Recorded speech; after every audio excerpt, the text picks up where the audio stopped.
The Converted Man here. Andrew Smith, subscribe to this person. Because I caused a flame war, and I didn't mean to.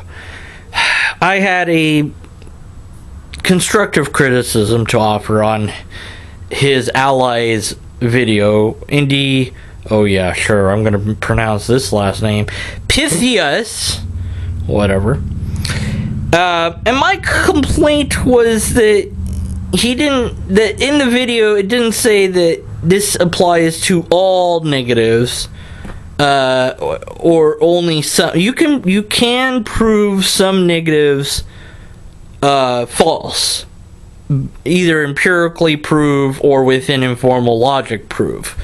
But there are many negatives that you can't. Now, I would say that the easier way to say this would be something along the lines of, you cannot prove a universal negative. Now, what's a universal negative? Well, first you have to understand the concept of universal versus particular. Okay, stapler. That's a universal. Here's a particular type of stapler. This one happens to be black. There's red staplers, there's purple staplers, pink, big ones, small ones, whatever.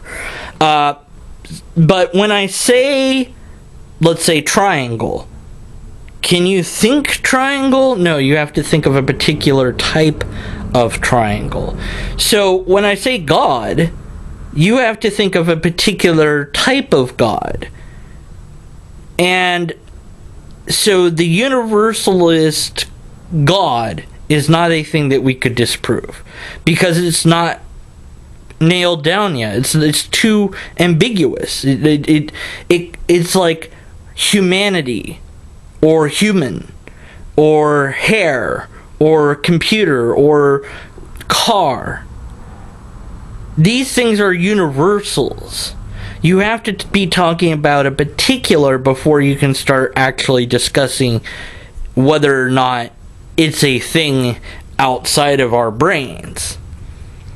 But I think that the colloquialism, the common use of you can't prove a negative, is widespread, and I'm okay with that, because what it's meant to do is remind the opponent that the burden is on whoever makes the claim and not the other way around. The burden is never on the opponent, never on the other person to prove that something isn't. That's just not how it works. It doesn't work that way in the court of law. It doesn't work that way in logic. It's just not the way we do things. Prove that I don't have magic. Well, we know that magic doesn't exist. Really? You just know that? Prove that magic doesn't exist. Where would you start? Because it's outside of the realm of science, so empirical evidence and repeatable tests are already outside of it. So you need a logically coherent argument against something that's logically incoherent. How in the world are you going to do that? I don't know that you can. I don't think that it can be done. But if you think you have a syllogism for it, please present it in the comments below or in video format. Now, I didn't mean to get Andrew Smith negative attention. I didn't mean to get his ally Indy negative stuff. I just had a minor complaint. I get complaints and I do my best to fix them. Sometimes I can't, because like the audio stuff, you guys and gals should know I can't do anything about the audio stuff. Stop telling me. But when I'm corrected, I try to correct myself, if that makes sense.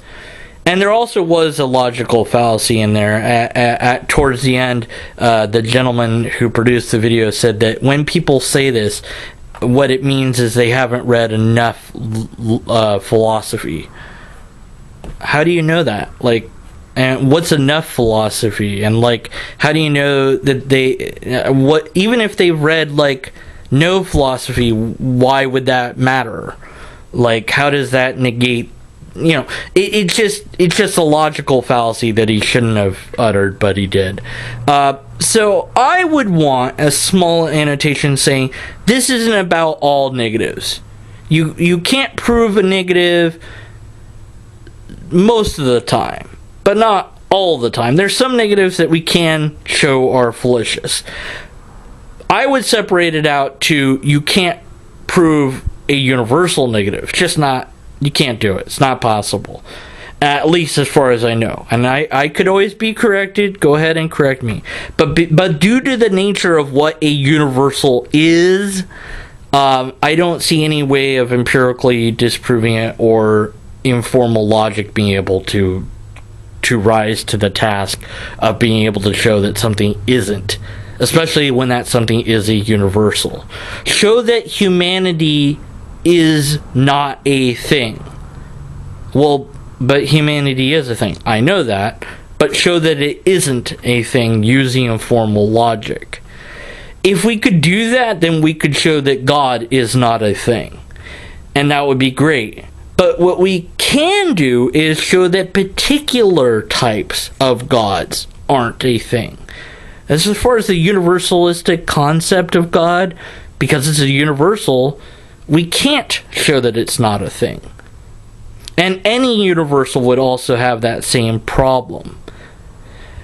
Because you need it to be a particular before you can actually talk about it. Now, I would argue that a universal exists only in the brain and nowhere else. But then I have to somehow show that universals only exist inside the brain and nowhere else. I have to somehow make an argument that that's the case. And that's a whole huge thing ahead of me that I would have to then do. I don't even know where to start. But whatever the case may be, there is a little bit of a flame war going on, and that's kind of, I don't know if it's a good or bad thing. As long as people are being civil, I guess it's a good thing that there's just discussion going on. And I think a lot of it is centering around Sam Harris's thing where he says something to the effect of, like, we don't need deductive reasoning, we've got science. One day, and I don't think that day is today, but one day science might encompass so much of philosophy that is all we need. We might never need philosophy again. Dawkins and Sam Harris have both taken flack for saying things like philosophy is dead or it's dying or whatever. And you know what?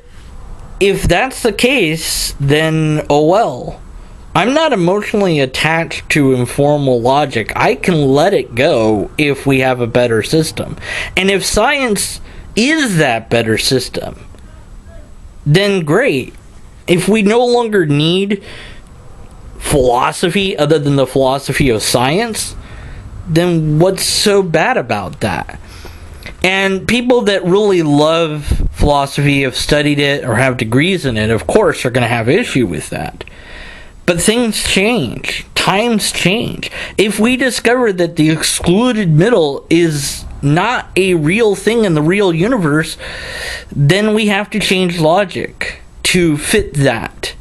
And if we keep finding out new stuff about reality that blows away what we've had in logic, and we keep having to change logic, then might as well go with science, because that's what science already does. We don't need two systems that do the same thing. Maybe Dawkins and I want to say Richard Carrier. Now I don't if that's the right name or not. Maybe their point is that to them it's a waste of time to question reality. Is reality real? Yes, it's real. Let's move on. Maybe to them, certain questions are pointless and meaningless. But on the flip side of that, asking questions, even meaningless questions, is what humans are really good at doing. And perhaps by trying to get to the answer of that question, we'll discover new things along the way that we wouldn't have if we hadn't asked, what happens if I set a cat on fire and launch it into the air with a catapult pancake? Some questions are ridiculous, But what we find out from exploring those questions might be something worthwhile. So even if Dawkins and Sam and Richard and any other scientist or whoever in the bleep in the world say that philosophy is dead, and even if we get to a time and day where science is the philosophy, we're still going to be asking weird questions. We're still going to be doing philosophy. We just won't call it that anymore. So it's not going away, guys and gals. Not anytime soon. But if it did, I would be okay with it. Because I want to be in the real world. I want to know as much as I can about the real world. And that includes giving up even my most treasured ideas. If informal logic needs to die in order for us to advance as a species, then I'm the first that's going to kill it with fire. Because I'd rather advance as a species than to hold on to something just because I like it.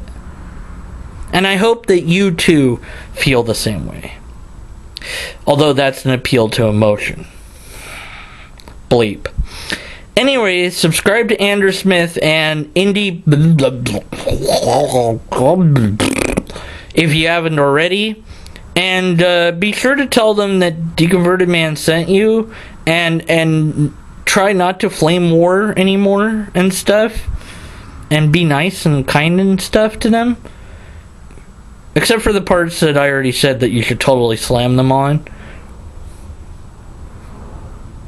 See that wink? That means I'm not being completely serious. You don't have to do everything I tell you to do. Except for the parts that I really want you to do. You have to do those parts. Like donate to my Patreon and stuff. That's the lobsters telling me to tell you to do that. The lobsters are coming, man. The lobsters are everywhere. It's gonna be too late unless you donate to Patreon. Ah!